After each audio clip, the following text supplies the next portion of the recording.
You know, homeschooling is not for weenies. You have to kind of be pretty tough and pretty resilient and pretty motivated to be a homeschooler. Hey everybody, it's Becky. Welcome back to my channel. I have a homeschooling video for you guys today, and today I'm going to be pretty brutally honest with you all about my real thoughts about homeschooling. You may see me or other homeschooler moms on YouTube thinking, oh, they've got it all together and their kids never fight or they don't ever have issues like I do.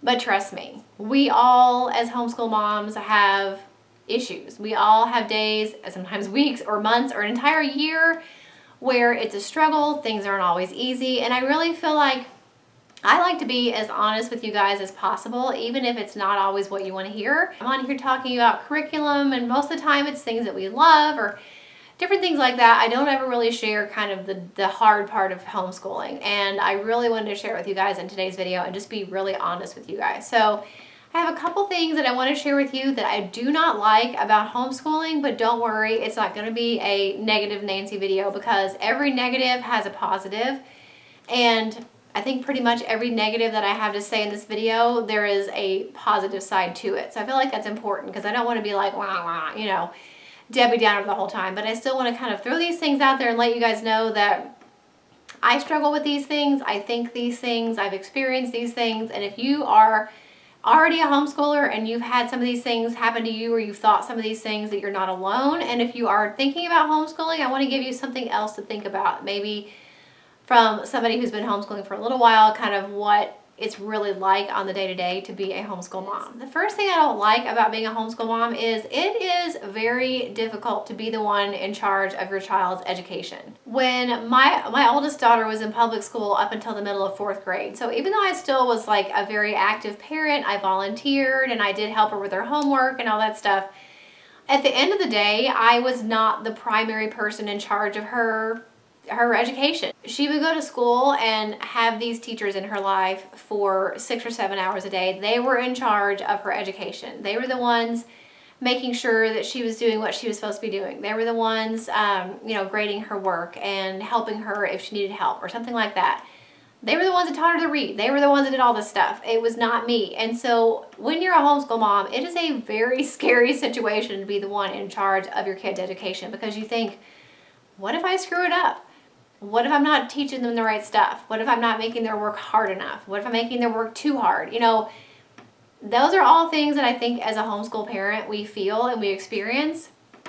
And it's not easy. You know, homeschooling is not for weenies. You have to kind of be pretty tough and pretty resilient and pretty motivated to be a homeschooler. So it is very, very difficult to be the one in charge of your child's education. On the other side of the spectrum, it's an incredible blessing. Even though it is very hard, anything that's usually hard is pretty much always worth it. It's worth the effort. And it's the same thing with homeschooling. Even though it is incredibly hard, it's very intimidating, and you could seriously like work yourself into a frenzy worrying about all the what ifs and the what if I did this and what if I didn't do that. You could really make yourself crazy thinking about that stuff. But at the end of the day, it is a huge blessing to be the one in charge of your kid's education. However intimidating as it may be, I get to pick what my kids learn. I get to customize their curriculum to them, what works best for them. If they were in public school, they probably wouldn't get that. And the teacher may try to work with them on a one-on-one basis to kind of meet their needs or however style they learn. But realistically, with 30 kids in a classroom, they're not going to get as much of that as they can get here at home. You know, I can pick their curriculum based on what they like, their learning style and how they like to learn. And whether I have 1 kid or 10 kids, I can do that for each of them. And that's an incredible blessing to be able to be the one to do that for them. The second thing I don't like about being a homeschool mom is being their mom and their teacher is very hard. It's hard for me, and I'm sure it's hard for them, because first of all, I'm telling them things all day long as their mom. You know, don't put your feet on the couch. Go put your cup back in the dishwasher. You know, put your shoes back in the closet. You know, all these things I'm telling them as a mom constantly. Then when it's time for school, it's me again. Hey, I'm still here. Now I'm going to teach you about Spanish, or now I'm going to teach you your math lesson or your English lesson. It's always me talking, and I'm sure they get so sick of hearing me talk. And I'm sure for them, it's hard to turn mommy off and turn the teacher on, Just like for me, it's hard to turn the mommy off and turn the teacher on. As their mom, you want to be like, oh, well, let's spend another 2 weeks talking about this, and we already talked about it for 2 weeks. We're going to spend 2 more weeks talking about it. You know, the mom in me wants to go easy on them. I don't want to be hard on them, but the teacher in me knows they have to work for this. If they were in public school and when they go off to college, their teacher's not going to coddle them and say, oh, you didn't get that lesson and you didn't study for it. Well, that's okay. We'll just do it again tomorrow. No. I try really hard to be, I'd rather be too hard on them as their teacher than not hard enough. It's a hard balance, and until you've done it, it's really hard to explain how it's 2 people, but still 1 person, but still 2 people. You know, it's kind of hard. It's a very hard situation for me, and I think it's hard for them too. So just keep that in mind, that as much of a blessing as it is to be their mom and their teacher, it's still very difficult. And it's a balance that I work to try to, it's something I try to balance every single day. I think the main thing that I don't like about homeschooling is the fact that, you know, I watch people on YouTube and they'll say, oh, my kids are at school, so I'm cleaning my entire house, or I'm getting all my errands done, or I'm going to work out and then go have coffee, or I'm going to, you know, go to the doctor's office and get my annual exam while the kids are in school, or I'm going to film all these YouTube videos because the kids are in school. When you homeschool, there is none of that. Unless they go off to like a co-op or something else where they're not at home, they're going to be home with you all during the morning and the afternoon and all night, you know, pretty much. And you're not going to have that big chunk of time where your kids are away that you can get stuff done. I would not have it any other way. I want my kids to be home. I don't want them to be going to school 6 or 7 hours a day, but that doesn't mean that I wouldn't like to have big chunks of time like that I could get stuff done and be productive. You know, if my girls were both in public school, in the 6 or 7 hours they were gone, I could literally have my whole house clean and my workout done before they ever even got home. And then I could spend time with them doing homework and eating dinner and all that stuff. Whereas now I'm kind of breaking up my cleaning like a million different times during the day. I work out while they're doing their independent schoolwork. You know, if I have to go to the doctor, they usually have to go with me unless my parents can watch them. And, you know, so it's just one of those things that it's not easy. It's harder that my kids are at home all day long, but I would not have it any other way. And it's one reason why I homeschool, and I love having my girls home all the time. It would be easier. I would get more done. I wouldn't necessarily like it more that they're gone, but I would get more done if they were at school. And it's just one of those things that I've had to kind of redo my life and my schedule to allow for the fact that they are home all the time. And I think I'm pretty good at it. We have kind of a system worked out where I have their independent work kind of scheduled at certain times during the day so that I can get things done either for YouTube, or I can work out, or I can clean. So I kind of have things worked out. It's just, it would be easier if I had longer, consistent chunks of time each day that I could get stuff done. It's worth it though. I don't want you to misconstrue this and think that I don't want them to be home. I want them to be home. I love them. I want to be with them every single day. I love being able to watch their entire educational journey and see every piece of every worksheet they do and everything they do and everything they say throughout the day. And the fact that they are so close to each other, I think they got closer as soon as my oldest daughter started homeschooling and they were both home. Like, there are so many benefits and blessings of having them both home, but I just have to keep in mind that anything and everything I do throughout the day is a sacrifice of time that I get to spend with them. So if I have to go off and clean something, you know, they're not going to be with me. Or if I have to film videos like I'm doing right now, you know, they're downstairs doing whatever they're doing down there. You know, like there's never that time where I can get stuff done while they're gone so that I can spend more time with them later. You know what I mean? So it's definitely a juggling act that you kind of have to figure out and be able to work around. Another thing that's kind of hard about homeschooling and I don't really like about it is it can get very expensive to buy all of the curriculum that you need to be able to homeschool. Now, I shouldn't say it that way. Not to be able to homeschool. You can homeschool with like literally at the smallest budget in the world if you're very creative and if you can find things used, or you have people in your life that will give you old curriculum or things like that. But it can still get kind of pricey if you're picking and choosing curriculum that you want, your ideal curriculum. It can get kind of pricey. Plus, when I pay taxes, I'm still paying county tax or city tax that goes towards the public school system that we aren't utilizing. Obviously, that's a choice that we make. That's fine.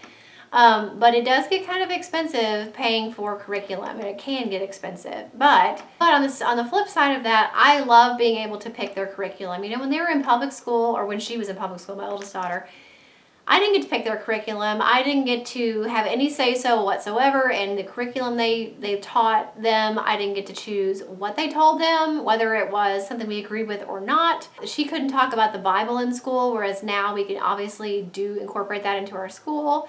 And I have the benefit of switching her curriculum, or switching their curriculum if it's not working for them. Whereas if they were in public school, you know, they're not going to change what they're teaching the kids just because my child may learn better a different way. You know, I can really customize each girl's curriculum to her, their interests, their learning style, their level and ability, and really customize it for them. So even though it can get expensive, and there are definitely ways you can do homeschooling on a budget, but it can still get expensive. Overall and ultimately, it is still a blessing to be able to do that and to choose the curriculum and have the say-so in what your kids are learning and when they're learning it. But it can still get expensive, which is unfortunate. My last thing that I don't really like about homeschooling is my nights are never really free. Now, obviously, I have a YouTube channel, so that takes up a lot of time too, but as far as my nighttime, like once the kids go to bed, I have maybe 2 hours to grade papers and do lesson planning for the next day and figure out special crafts or plan a field trip, or I'm always thinking ahead of like the next school year, what curriculum we're going to do. And now having a high schooler, I'm always thinking like transcripts and college research and things like that for her. So I'm always thinking and planning and doing something for homeschooling, which is a lot of work. And I would love to just at night when the kids go to bed, go downstairs and sit down and watch TV. Like, I feel like I'm like the only person that doesn't do that. I would love to just sit around and watch TV at night and then go to bed and go to sleep and then get up in the morning and do whatever. Like, but that doesn't happen. When they go to bed, I hit the ground running with maybe 2 hours before I go to bed of school stuff. And it would be nice to not have that on top of my mom jobs of like taking care of the house and doing all the bookwork for the family and balancing the checkbook and paying the bills, plus YouTube, which is a job. So as much as I love it, it does take a lot of time. I have to edit and answer emails and comments and make thumbnails and do all the stuff behind the scenes for that. So it's a lot adding homeschooling on top of that. So it is very difficult sometimes to get it all done, and I would just like sometimes to be able to just sit around and do nothing. But that doesn't happen very often. But again, as I said before, that is a sacrifice that I will gladly make. Is a sacrifice that I have chosen to make. Nobody's making me homeschool. I am so incredibly blessed to be able to homeschool. It's a blessing I never knew I wanted until it happened. Like, I never in a million years dreamed that I would ever homeschool. Even when my oldest daughter started public school, it was never even on my radar. And the first time I thought about it, it crossed my mind, but then still years went by where she was in public school because I felt like I don't know how, I don't have the patience, I'm not smart enough, all of these things that you tell yourself when you think about homeschooling. And I am so glad that I did not listen to myself and I listened to God's urging, because if it hadn't been for that, I don't know, I don't know that it would have ever happened if I let all of these things that may be negatives, if I had listened to those and let those make my decision for me versus all the blessings and the benefits of homeschooling, then I would be very, very sad to not be able to homeschool my kids and not know what a blessing it is, and not know what a blessing it is to be able to homeschool my kids. No matter how much the curriculum costs, and no matter how many hours I spend planning and grading, and no matter how much stress I have of worrying about whether or not I'm teaching them enough, or if they're learning anything, or am I setting them up for failure? Did I pick the wrong curriculum? Am I smart enough to do this? Are they listening to me? Am I just wasting all this time and they should be in public school? All these things that roll through my head, and probably a lot of you guys' heads too. It's very overwhelming, and those thoughts can keep you from homeschooling. But I am so glad that I did not listen to those, because I have had so many blessings from being able to homeschool and from having my girls home with me all day long. Even if my house is messier than maybe it would be if they were in public school, even if it's harder for me sometimes to arrange doctor's appointments or working out or running errands because they're home, all that stuff does not matter, because the fact that they are home is the biggest blessing that I could have ever gotten. And I am so happy that it worked out the way that it did. And so even though some of these things are things that I don't like about homeschooling, I feel like that I was able to give a positive to each one of those negatives that far outweigh the negative, at least in my opinion. So if you're thinking of homeschooling and you kind of don't know what to do, and maybe some of the things that I mentioned have been things that you've thought about, sit down and really think. Yes, sure, this may be a negative. This may be a sacrifice that you have to make, or a change that has to happen to your family to be able to do this. But at the end of the day, is there a positive to that negative that's bigger, that's better than the negative? And that's really how you have to kind of weigh the pros and cons. And so I wanted to be honest with you guys and let you know that these are all things that I have thought, or that I have experienced, or that I'm still experiencing and going through, and I know probably a lot of other homeschoolers do as well. And I want to be transparent with you that it's not easy. It would be easier to send your kids to public school. It would be easier to let somebody else be the one that worries about their education or not. It would be easier to have, a big chunk of time in the afternoon that you can get stuff done uninterrupted. But easier is not always better. I just cannot say enough good things about homeschooling, and I know there's a stigma attached to it. I think it's better than it used to be, at least in most people's opinion. I don't think it's as weird as it used to be in society, but there are pros and cons, with just like there is with everything. But at the end of the day, for us, there are way more pros and there are way more blessings than there ever have been or will be negatives. So I hope this was helpful and gave you something to think about. If you are interested in seeing any of my other homeschool videos, I will link my homeschooling playlist for you guys in the description box. Every single homeschooling video I've ever made is in that playlist. So curriculum reviews and what we're using for this current school year or previous school years for curriculum, other videos like this where I just kind of sit down and get really honest with you guys about homeschooling, those are all in my homeschool playlist. So make sure you check that out. Don't forget to subscribe if you're not already, and make sure you hit that little notification bell so you'll be notified every single week when I upload new videos, and I'll see you in the next one. Bye. Thank you so much for watching all the way to the end of this video. If you want to see 2 of my older videos, you can click the links right here. And if you want to subscribe to my channel, if you haven't already, and you definitely should, you can click right here. I upload every single week. I have some links in the description box for some of my favorite stores and products, as well as my P.O. Box address. Check out those links if you're interested in those, and I will see you guys in the next video.